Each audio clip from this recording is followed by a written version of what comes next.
Okay, so every business has key questions that their buyers need answered. And one of the great ways to capture a lead and answer the question at the same time is through a chatbot. So this one's done through Facebook Messenger. And let's have a look. So they're going to see this message. In around about 1 minute, you'll have a great answer to the question about buying versus renting. So you could run a Facebook ad direct to this, or you could run this off a button on a website, or you could send a link in an email or whatever you want. So let's see what happens as they click each thing. Let's go through the flow a couple of times and answer different questions. So if they say, so the question is, do you plan on being in a new home for 5 years plus?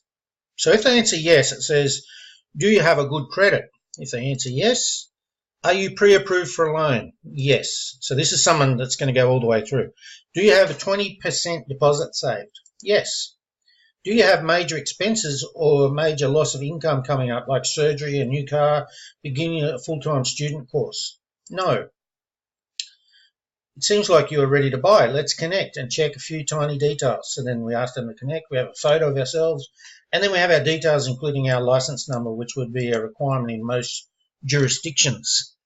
Okay, and so let's take another look if we go through this again and we answer differently. What about if they answer no? Have you researched costs yet? Okay, yes. Are you pre-approved? So it takes them back into that yes sequence, right? So what about if they go no? Hang on, let's get out of that. Let's go no. Have you researched costs yet? No. Are you pre-approved for a loan? No.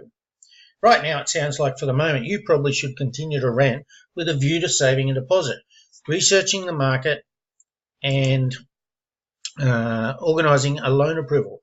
Once you have a deposit saved, that should be, and a good idea about market prices, let's stay in touch via Facebook. Okay, so then we have their links for them. So this is what they're going to get if they're not a qualified buyer.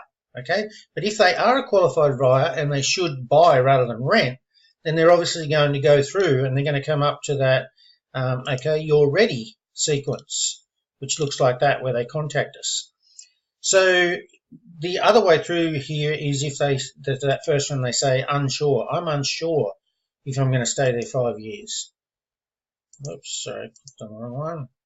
And then they go, is it important that you purchase soon? Now, if they say no, then it's going to go back into that rent sequence. If they say yes, it's going to go into a buyer sequence and then see if they're qualified.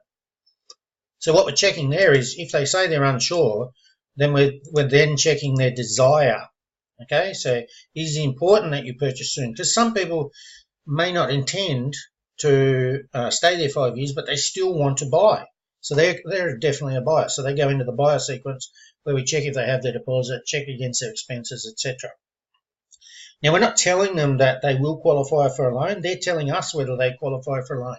So we're not giving financial advice. We're not saying, hey, you should buy, because that would be financial advice. What we're saying is, yes, you are ready to buy, which is completely different.